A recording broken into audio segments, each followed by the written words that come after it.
YouTube viewers அனைவருக்கும் வணக்கம். இன்றைக்கி நம்ம இந்த வீடியோவில் மீன ராசிக்கான சனிப்பெயர்ச்சி பலன்களை பற்றி பார்க்க போகிறோம். வருகின்ற மார்ச் மாதம் 29ஆம் தேதி 2025 பார்த்திங்கன்னா திருக்கணித பஞ்சாங்கப்படி கும்பராசியில் இருக்கக்கூடிய சனி பகவான் மீன ராசிக்கு இடப்பெயர்ச்சி அடைகிறார். அதாவது மீன ராசிக்கு 7.5 சனி போய்கிட்டு இருக்கு. அதில் விரைய சனி முடிவுக்கு வருது, ஜென்மசனி ஆரம்பமாகுது. இந்த ஜென்மசனி காலகட்டத்தில் ரொம்ப உஷாராக இருக்க வேண்டியது என்னென்ன செய்யலாம் அப்படின்றத பற்றியும் பார்த்துடலாம். நமக்கு விரைய சனி போயிட்டுருக்க காலத்தில் நம்ம நார்மலாக சொல்லக்கூடியது என்னென்னு பார்த்தீங்கன்னா, மீனராசிக்காரர்கள் கொஞ்சம் லக்ஸுரியாக இருக்கணும் தான் நினைப்பாங்க. ஆனால் அதிகபட்ச கஷ்டத்தை பார்க்கக்கூடிய நபர்களும் மீனராசிக்காரர்கள் தான். ரொம்ப உழைப்புக்கேற்ற பலன்கள் இல்லை அப்படின்ற மாதிரியான சூழ்நிலைகளும் நிறைய பார்த்துக்கிட்டே இருந்திருப்பாங்க. இப்போ பார்த்திங்கன்னா உங்களுடைய பிறப்பு கட்டத்தில் மீன ராசியில் எந்த கிரகம் இருக்குது அப்படின்றத செக் பண்ணிக்கோங்க. மீன ராசியில் சுக்கிரன், அதுக்கப்புறம் நமக்கு குரு, இந்த 2 கிரகங்கள் இருக்குது அப்படின்னாலே பலவிதமான நன்மைகள் வந்தே தீரும். மேக்ஸிமம் பார்த்திங்கன்னா மீனராசிக்காரர்களுக்கு அந்த இடத்துல புதன் இருக்கணும்.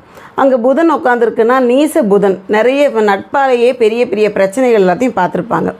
இது என்ன பண்ணும் அப்படின்னு பார்த்தீங்கன்னா, விரைய சனி காலகட்டத்தில் அதிகபட்ச செலவுகள் நடந்துக்கிட்டே இருந்திருக்கும்.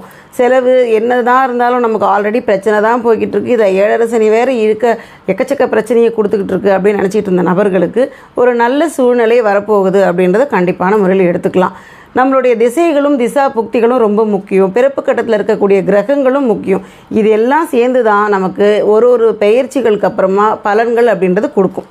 ஸோ இப்போ சனி விரைய காலத்தில் இருந்த சமயத்தில் பார்த்திங்கன்னா ஏகப்பட்ட செலவுகள் வந்திருக்கும். சிலர் உஷாராக என்ன பண்ணியிருப்பாங்கன்னா வீடு கட்ட ஆரம்பிச்சிருப்பாங்க. வீடு கட்டுறது, வீட்டில் கல்யாணம், இந்த மாதிரி விஷயங்கள்லாம் செய்ய ஆரம்பிச்சிருந்தோன்னா சுப செலவுகளாக போயிடுச்சுன்னு வச்சுக்கோங்களேன். அது நம்ம பெரிய கடனாளியே ஆக்கிறதுக்கு இல்லை. அப்படி இல்லாமல் நம்ம ஏதாவது புதுசாக பிஸ்னஸ் தொடங்கலாம் அந்த மாதிரிலாம் ட்ரை பண்ணவங்களுக்கு சிலருக்கு அது பேக் அடிச்சிருக்கும். கொஞ்சம் பிரச்சனைகள்லாம் வந்திருக்கிறதுக்கு வாய்ப்புகள் இருக்குது. ஆனால் பலர் பார்த்திங்கன்னா இப்போ நிறைய எல்லாருக்குமே அளவுக்கு அதிகமான ஜோதிட ஆர்வங்கள்லாம் ஜாஸ்தியானதுனால ரொம்ப உஷாராக தான் ஒரு விஷயத்தையுமே பண்ணுறாங்க. அதனால் சிலருக்கு பிரச்சனைகள் இல்லை அப்படின்றத ரொம்ப ஆணித்தரமாகவே சொல்லலாம். மீனராசிக்காரர்களுக்கு அடுத்து அப்படின்னு பார்க்கும்பொழுது ஜென்மசனி வந்திருக்கும் பொழுது ரொம்பவே உஷாராக இருக்கணும். முதல் விஷயம், பணம் சம்மந்தப்பட்ட விஷயங்களில் யாருக்கும் வாக்கு கொடுக்கவே கொடுக்காதீங்க. அதே மாதிரி நீங்கள் ஜாமீன் கையெழுத்து போடுறது அப்படின்றது பண்ணவே பண்ணாதீங்க. எவ்வளவு உயிரான நட்பாக இருந்தாலும் சிரிச்ச மேனிக்கு நகர்ந்துக்கோங்க. இந்த மாதிரி சனி காலத்தில் நம்ம பண்ணுற விஷயங்கள் எல்லாமே நம்ம திருப்பி அந்த கடனை கட்டுற மாதிரி ஆகிடும். உங்களால் முடியுதுன்னா உதவியை டைரெக்டாகவே பண்ணிவிடுங்க ஃப்ரீயாக. நீங்கள் அது கடனாக பண்ணுறோம், இல்லை நீங்கள் கட்டுங்க அப்படின்னு சொல்லிட்டுலாம் நீங்கள் ஹெல்ப் பண்ணுறதுக்கு போனீங்கன்னா உங்கள் தலையிலேயே சுமையை விழுறதுக்கு அதிகபட்சமான வாய்ப்புகள் இருக்குது. உஷாராக இருங்க. அதில் இன்னொரு விஷயம் என்னென்னு பார்த்தீங்கன்னா, ரொம்ப நட்புறவோடு பழகக்கூடிய நபர்கள் தான் எல்லார்கிட்டேயும் பணிவாக நடந்துக்கோங்க. அந்த ஒரு விஷயத்த மைண்டில் வச்சுக்கோங்க. பணிவு ரொம்பவே முக்கியம். கொஞ்சம் தலைக்கணம் இருக்கிற மாதிரி கர்வமான பேச்சுகள் இருக்குதுன்னு வச்சுக்கோங்களேன். எல்லாருக்கிட்டையும் அப்படி இருக்க மாட்டோம். ஆனால் சிலர்கிட்ட பார்த்திங்கன்னா இவங்ககிட்ட நம்ம இப்படியெல்லாம் பேசலாம், ரொம்ப ஜோவியெல்லாம் இப்படி தான் நம்ம பேசி பழக்கம் அப்படின்னு கொஞ்சம் திமிராக பேசுகிறது, இந்த மாதிரி நடத்தைகள் உள்ள நபர்கள் அவங்களுடைய குணாதிசயங்களை தயவு செய்து மாற்றிக்கோங்க. சனி காலகட்டத்தில் பார்த்திங்கன்னா நம்ம கர்வமாக இருந்தால் சனி கொடுக்குற அடி நமக்கு தேவையில்லாத பிரச்சனைகளை கொடுக்கும். பணிவுன்றது ரொம்ப முக்கியம். ஒருத்தவங்க அதாவது ரொம்ப அடித்தட்டு மக்களையும் மதிக்க கற்றுக்கணும். சனி வர்ற காலகட்டங்களில் மட்டும்தான் இந்த மதிப்பு மரியாதைகளை பற்றி ரொம்ப யோசிக்க வேண்டிய ஒரு சூழ்நிலை. நார்மலாகவே எல்லாரையும் மதிக்கணுன்றது ரொம்ப முக்கியம். சனி வர்ற காலகட்டங்களில் நீங்கள் இதை பற்றிலாம் யோசிக்கணும். நம்ம யார்கிட்டையா தப்பாக நடந்துட்டுருக்கோமா, எல்லாரையும் மதிக்கிறோமான்னு நீங்கள் உங்களையே ஒரு தடவை க்ராஸ் செக் பண்ணிக்கோங்க.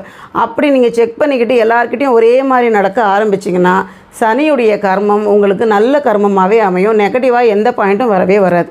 ஏன்னா ஏழைகள்கிட்டையும் இல்லாதவங்கக்கிட்டையும் ஒருத்தவங்கக்கிட்ட ஒரு மாதிரியாக நம்ம நடந்துக்கிறோமா அப்படின்றத செக் பண்ணணும். அப்படி நடக்கிறவங்களுக்கு தான் பலவிதமான பிரச்சனைகள் அப்படின்றது வரும். அதே மாதிரி உங்களோட வாழ்க்கை துணையை மதிப்போடு நடத்துங்க. ஏன்னா நம்மளோட ஒய்ஃப் தான், நம்மளோட புருஷன் தான் அப்படின்னு நினச்சிக்கிட்டு அவங்கக்கிட்ட கொஞ்சம் அதிகார தோரணையில் இருக்கிறது இதெல்லாம் பண்ணாலும் சனிக்கு பிடிக்கவே பிடிக்காது. அது என்ன பண்ணுன்னா தொழில் ரீதியாக உங்களை மட்டுப்படுத்திடும். தொழில் ரீதியாக அதிகபட்ச டென்ஷனை கொடுக்கும். யார் உங்களை அடக்கி ஆள முடியும் அப்படின்னு யோசித்து அவங்க மூலியமாக உங்களை அடக்கும். அதாவது எப்படின்னா, இப்போ நீங்கள் ஒரு வேலைக்கு போகிறீங்கன்னா மேலதிகாரிகள் உங்ககிட்ட ரொம்ப கடுமையாக நடந்துக்கிறது, அதிகபட்ச வேலை வாங்குறது, உங்களை பார்க்கும்போதெல்லாம் சிடுன்னு மூஞ்ச காமிச்சிட்டே இருப்பாங்க. ஸோ அப்போ என்ன ஆகும்னா உங்களுக்கு வேலையில் ஒரு அதிருப்தி இருக்கும், நிம்மதியாக இருக்காது. இந்த காரணத்துக்கு தான் இதை வச்சு தான் சொல்கிறேன். அதுக்கு தான் நம்ம எல்லாருக்கிட்டேயுமே ரொம்ப பணிவாக நடக்கணும் அப்படின்னு பார்த்திங்கன்னா எந்த பிரச்சனையிலையும் நம்ம சிக்க மாட்டோம். அடுத்து குடும்பம் சார்ந்த விஷயங்களில் லக்ஸுரியாக போகவே போகாதீங்க. சிக்கனத்தை கடைப்பிடிங்க. சிக்கனமாக இருக்கணும். அதுவும் முக்கியமாக சாப்பாட்டு விஷயத்தில் சிக்கனம்ன்றது ரொம்ப முக்கியம். எளிமையான சாப்பாடு சாப்பிடணும். நம்ம எப்பயும் வெளியே வாங்கி தான் சாப்பிடுவோம் அப்படின்ற நிலைமை இருந்ததுன்னா சனி பார்த்திங்கன்னா எல்லா விஷயத்துலையும் எளிமை அப்படின்றத காட்டணும். முக்கியமாக ஜென்மசனி காலகட்டங்களில் நீங்கள் ரொம்ப சிக்கனமாக இருக்கணும் அப்படின்றது முக்கியம். லக்ஸுரியாக இருந்தால் சனிக்கு பார்த்திங்கன்னா நம்மளோட பீடிகையே தெரியலையே அப்படின்னு இன்னொரு திரும்ப அதில் ஒரு தட்டு தட்டி நம்மளை அதுலேயும் கொஞ்சம் கஷ்டப்படுத்துகிற மாதிரி ஆக்கிரும். அதனால் காலையில் சீக்கிரம் எழுந்திருக்கிற பழக்கம், அதுக்கப்புறம் பார்த்திங்கன்னா சோம்பேறித்தனமாக உடம்பை வச்சுக்கவே கூடாது. சுறுசுறுப்போடு இருக்கணும். இது ஒரு பெரிய டாஸ்க்காக தான் இருக்கும். ஏழரசனி காலகட்டங்களில் கால்கள் கொஞ்சம் வலிக்கும், ரொம்ப நேரம் டயர்டாக இருக்க மாதிரியே ஃபீல் ஆகும். வேலையே செய்யலினாலும் ரொம்ப சோர்வாக இருக்கும். அது எல்லாத்தையும் மீண்டும் சுறுசுறுப்பாக உங்களை வச்சுக்கோங்க. அப்படி வச்சுக்கிட்டிங்கன்னா இது பயங்கர பாசிட்டிவாக உங்களுக்கு கொடுத்தே தீரும். அதாவது பீடிகைகள் இருக்கக்கூடிய எல்லா விஷயமும் அப்படியே பாசிட்டிவாக கொடுத்து உங்களை முன்னேற்றி விட்டுட்டு தான் அது கிளம்பியே போகும். ஸோ இதெல்லாம் கரெக்டாக ஃபாலோ பண்ணிக்கோங்க. ஜென்ம ராசியில் இருக்கக்கூடிய சனிக்கு பண்ண வேண்டிய விஷயங்கள் இதெல்லாம் தான். அடுத்ததாக சனியுடைய 3வது பார்வை அப்படின்னு பார்த்தீங்கன்னா உங்களோட ராசிக்கு 3ஆம் வீடான சகோதர ஸ்தானம் மற்றும் தைரிய ஸ்தானத்தை பார்க்குது. ஸோ ஆல்ரெடி அங்கே கோச்சார குருவும் உட்காந்துக்கிட்டு இருக்காரு. கோச்சார குருவோட சனியுடைய இணைவு ஏற்படுறதுனால உங்களுக்கு அதிகபட்சமான நன்மைகள் அப்படின்றது கண்டிப்பான முறையில் வரும். இப்போ தைரியஸ்தானம் அப்படிங்கிறதுனால எவ்வளவு பிரச்சனைகள் வந்தாலும் எங்களால் சமாளிச்சுக்க முடியும் அப்படின்னு ஒரு புதிய உத்வேகத்தோடு நீங்கள் ஒரு விஷயத்தையும் பண்ணுவீங்க. முன்னேற்றத்துக்கான அடிக்கல் அப்படின்னு சொல்லுவோம் இல்லையா, அதுக்காக பிள்ளையார் சுழி போட்டு நெக்ஸ்ட்டு என்ன பண்ணணும் அப்படிங்கிறதுக்கான விஷயங்கள் எல்லாத்தையும் கரெக்டாக ப்ராப்பராக பண்ணுறதுக்குண்டான சூழ்நிலை உருவாகும். கூட பிறந்தவங்க அக்கா தங்கச்சிங்க அண்ணன் தம்பி எல்லாரோடையும் நல்ல நட்புறவோடு பழகிறதுக்கு உண்டான ஒரு காலம். எவ்வளவு பிரச்சனைகள் இருந்திருந்தாலும் அது எல்லாத்தையும் மாற்றிக்கிட்டு திருப்பி ரீயூனியன் ஆகிறது. அதாவது விரோதமாக இருக்கக்கூடிய நபர்கள் எல்லாருமோ திரும்பவும் ரீயூனியன் ஆகி எல்லாம் ஒத்துமையாக இருக்கிறதுக்கு உண்டான வழிவகையும் செஞ்சு கொடுக்கும். அடுத்தது 7வது பார்வை. சனியுடைய 7வது பார்வை உங்களுடைய களத்திர ஸ்தானம். ஸோ களத்திர ஸ்தானத்தை சனி பார்க்குது அப்படின்னும் பொழுது கணவன் மனைவி ஒற்றுமை ஜாஸ்தியாக மேம்படணும். ஆல்ரெடி அங்கே கேதுவுடைய அமர்வு இருக்குது. கேது நகர்ற வரைக்கும் எது பேசினாலும் சண்டையில் முடிகிற மாதிரியான ஒரு சூழ்நிலை தான் இருக்கும். நீங்கள் கண்டிப்பாக பொறுத்து போகணும். ஆணாக இருந்தாலும் பெண்ணாக இருந்தாலும் வாழ்க்கை துணையோட வாக்குவாதம் வருதுன்னா நிதானமாக அப்படியே சைலண்ட் ஆயிருங்க. சிரிச்ச மேனிக்கு நகர்ந்து வந்துடுங்க. ஏன்னா எந்த பேச்சு பேசினாலும் அது எக்ஸ்ட்ரீம் லெவலில் போய் வாக்குவாதமாக முடியும். அது கேது இருக்கிறதுனால கடைசியில் யாராவது ஒருத்தவங்க ரொம்ப விரக்தியில் உட்கார்ற மாதிரி ஆகிடும். அதனால் நீங்கள் பேச்சை ரொம்ப பார்த்து உபயோகப்படுத்துங்க. கேது பார்த்திங்கன்னா சனி பயிற்சிக்கு அப்புறமா ஒரு மாதத்துல கேதுவும் நகர்ந்துடும். நகர்ந்ததுக்கு பிறகு பல நன்மைகள் அப்படிங்கிறது ரொம்ப ஒன்று சேர கிடைக்கும். திருமணம் ஆகாத நபர்களுக்கெல்லாம் திருமணம் ஆகிறதுக்கு உண்டான வாய்ப்பை ஏற்படுத்தி கொடுக்கும். ஏன்னா உங்களுக்கு கன்னி ராசியிலேயே சுக்கிரன் இருக்குது அப்படின்னா சுக்கிரன் நீச சுக்கிரனாக இருக்கும். அதனால் பெண் கிடைக்கிறது ரொம்ப கஷ்டமாக இருக்கும்.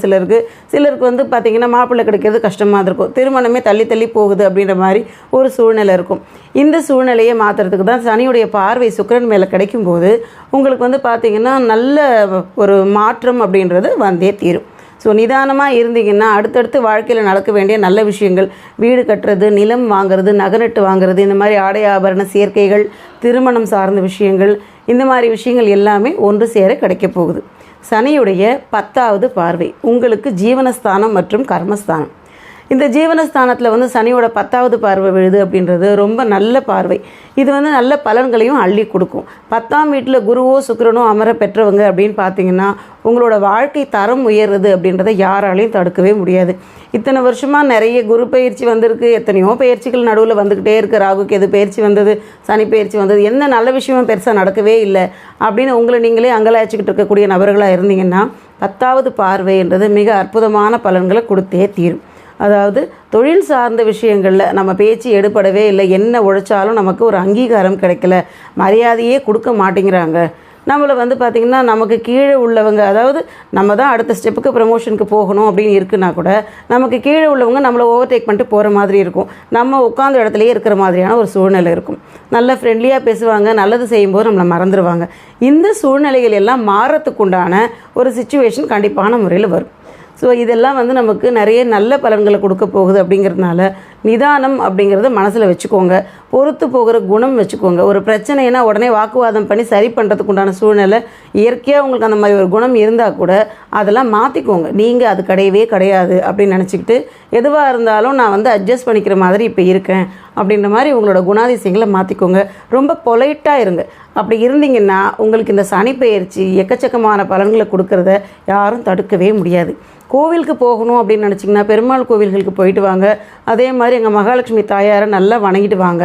அடுத்ததாக சனிக்காக நீங்கள் போகணும் அப்படின்னு நினச்சிங்கன்னா நவகிரகங்களில் வெள்ளிக்கிழமைகளில் போய் 2 விளக்கு ஏற்றிட்டு வாங்க. 2 விளக்கு ஏற்றிட்டு 6 சுற்று சுற்றிட்டு வாங்க. சனீஸ்வரனுக்காக விளக்கு ஏற்றுங்க, 6 சுற்று சுற்றிட்டு வாங்க. தொழில் விருத்தின்றது நல்லபடியாக ஏற்படும். தானம் செய்யணும் அப்படின்னு நினச்சிங்கன்னா அதை மோர் தானம் செய்யுங்க. அதாவது கோயில் வாசலில் கொஞ்சம் மோர் கொண்டு போயிட்டு அங்கே இருக்க ஏழைகளுக்கெல்லாம் நீங்கள் மோர் தானம் செய்யலாம். அதுக்கப்புறமா பார்த்திங்கன்னா காக்கைக்கு உணவு கொடுக்கறது. உங்கள் வீட்டில் பெரியவங்க, அதாவது வயசானவங்க யாராவது இருக்காங்கன்னா அவங்களுக்கு நல்லா பார்த்துக்கணும். எப்பயுமே நான் ஒரு ஹாய் பை ரிலேஷன்ஷிப்பில் தான் இருக்கேன்லாம் இல்லாமல் வயசானவங்களை கொஞ்சம் நல்லா பொறுப்போடு அன்பு காட்டி பார்த்துக்கோங்க. இந்த ஒரு விஷயமே போதும் உங்கள் வாழ்க்கையில் நெகட்டிவ் பாயிண்ட் எதுவுமே இல்லாமல் வாழ்க்கை தரம் முன்னேற்றமாக போகிறதுக்கு உண்டான நல்ல விஷயங்களை கொடுத்தே தீரும். இன்றைக்கி நம்ம இந்த வீடியோவில் மீன ராசிக்கான சனிப்பெயர்ச்சி பலன்களை பற்றி பார்த்தோம். இந்த வீடியோ உங்களுக்கு பிடிச்சிருந்தா லைக் பண்ணுங்கள், ஷேர் பண்ணுங்கள், சப்ஸ்கிரைப் பண்ணுங்கள். டவுட் இருந்தால் கமெண்ட் பண்ணுங்கள். நன்றி, வணக்கம்.